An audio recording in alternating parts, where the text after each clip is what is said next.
All right.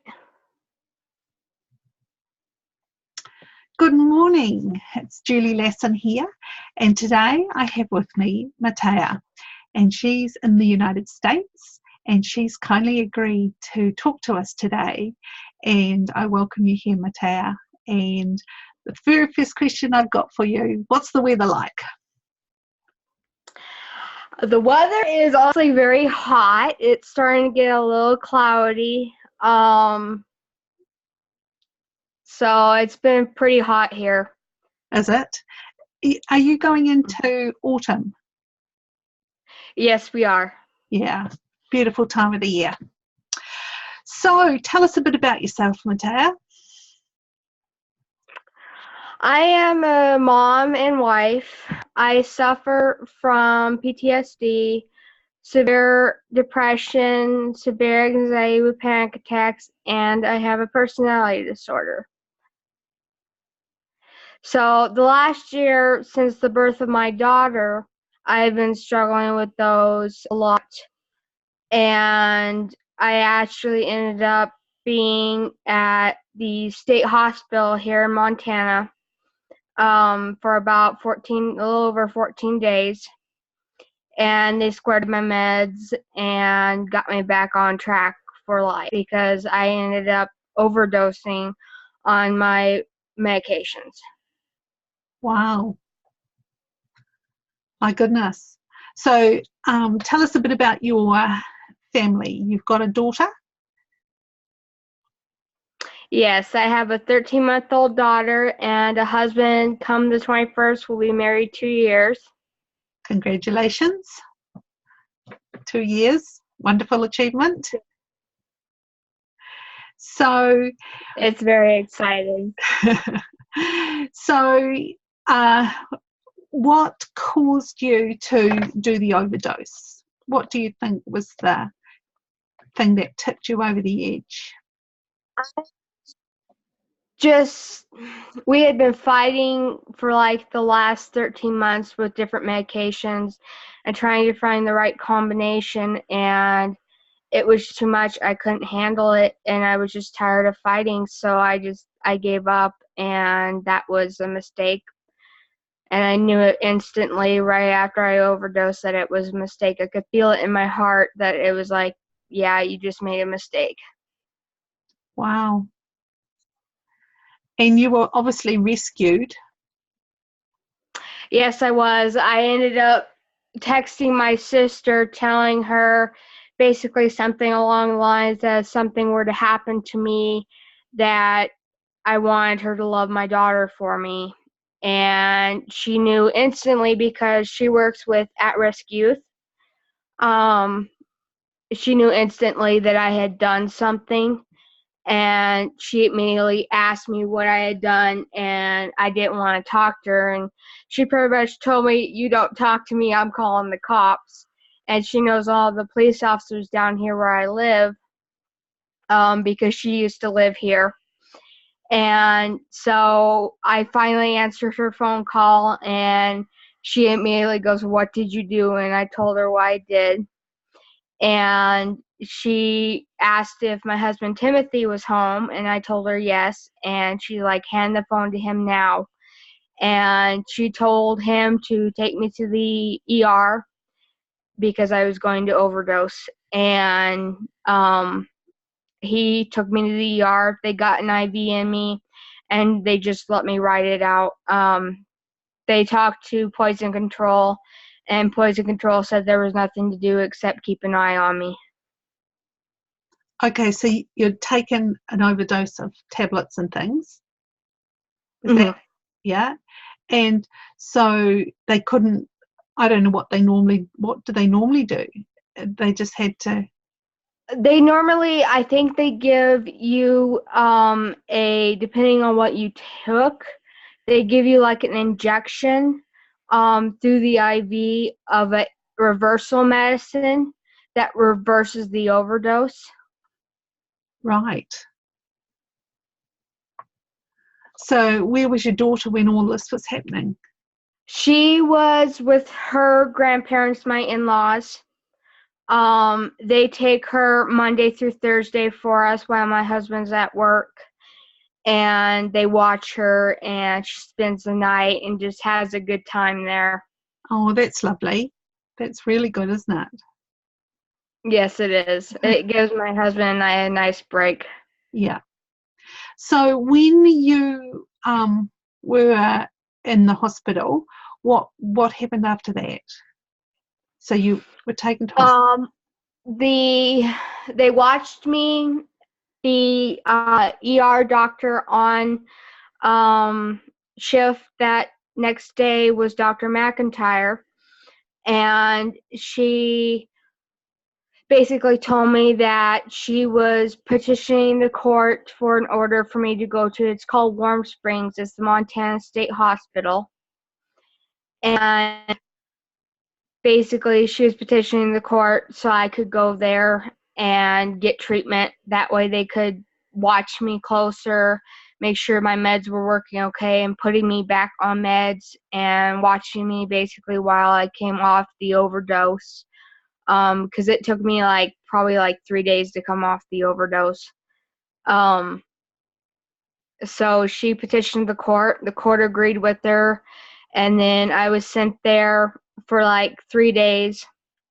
And then I had my second court hearing that was basically my commitment hearing, to where they decided how long or if I were to go back to the state hospital. That meeting went okay. I kind of fell apart because the judge said it could be up to 90 days. Wow. So, and I was 3 months away from my baby. I couldn't handle it. And then he proceeded to tell me usually the average stay is 20 days. But since I did so well, I literally prospered while I was there. I did everything they asked of me. They put me back on some meds. They watched me closely. And I got my fight back while I was there. So I'm ready to take this head on and just try to deal with it. You're extremely courageous being able to talk about it. It took some time for me to kind of realize, yeah, I need to get the message out that suicide is not the answer, and that basically if you have mental health problems, to get help. Because if you try, I learned basically very quickly that I was leaving behind a lot of people. I was leaving behind my best friends, my family, not just my husband and my daughter, but my parents and my siblings, and then my aunts and my uncles and cousins. And it was a reality check for me, basically going, yeah, I was leaving behind a lot of people, and I should have thought about that before I did anything. But the problem is you get so far and so deep into the moment, and your world's just so dark that you can't see the light at the end of the tunnel. So what can people do if they're feeling like they're in that deep, dark place? Because I know this might sound strange to you, but I have never ever felt that depth of. If the person finds themselves in that deep, dark place where they feel like life is not worth living anymore, it's time for that person to go to the emergency room or a hospital and get the care they need. Basically, you talk to the ER people and doctors and stuff, and tell them basically what you're feeling. And if you have a regular doctor, you need to be confiding in that person. Hey, I'm not doing so well. I'm having these thoughts, and I just feel this way. And they will usually, if they have enough resources, they will usually step in and help. Okay. Well, I'm really pleased that someone stepped in to help you. Yes, I am very thankful that my sister knew what to do. Absolutely. Absolutely. So when you're doing some kind of work, you've got a business? Right now, I'm actually waiting to have surgery done to get my fallopian tubes tied because the doctors have advised that I not have any more children because when I had Anastasia, that's my daughter, I ended up getting severe postpartum depression with her, and it gets worse the more kids you have. Oh, does it? And yeah, and they're concerned that it could go into, it's called postpartum psychosis. It's worse than a depression. Um, you have no control over if you get the depression or not, or the psychosis. So they're just telling me not to risk having any more kids. And then once I recover from that, I will be doing some housekeeping at a motel down here where I live in Dillon. So it's going to be good to get back on the horse and basically get back to life. That's lovely. It's good you've got some goals and things to work towards. Yes. So is there anything else you want to tell us today?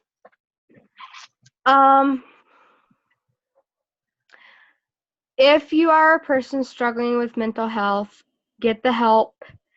And honestly, try to get your family to understand what you're going through, because if you're tight and very close with your family, I know this for a fact, they will love you no matter what. My parents have been with me on this journey for the last 13 months, and they have loved me and have tried to help me as much as they can, even to the point that my mother was down here for a year helping me take care of Anastasia. So just basically get the help you need. Yes, I hear you. Yeah. Anastasia's very lucky to have a mother like you. I hope she thinks that when she's a teenager. I've got a teenager, Mattea, and I know they bring you so much delight, all those changes, and as they grow and develop and become their own person. Mine turns 16 in a couple of weeks. So, yeah. Oh, wow. Yeah, oh wow. But we're very lucky. She's like she when she leaves the car in the morning, because I drive her to high school, she says, "I hope you achieve all your goals today, Mum." So yeah. It sounds like you have a very awesome daughter. And yours is too. So I look forward to supporting you on your journey forward, and we've got a group that you're a part of, and I'll put the link below so that if people want to join and be a part of that community, they can, because the goal is to share and care, basically. And I just want to say I admire you greatly for being able to share your story and help other people and make them aware. Because Thank you for letting me share my story.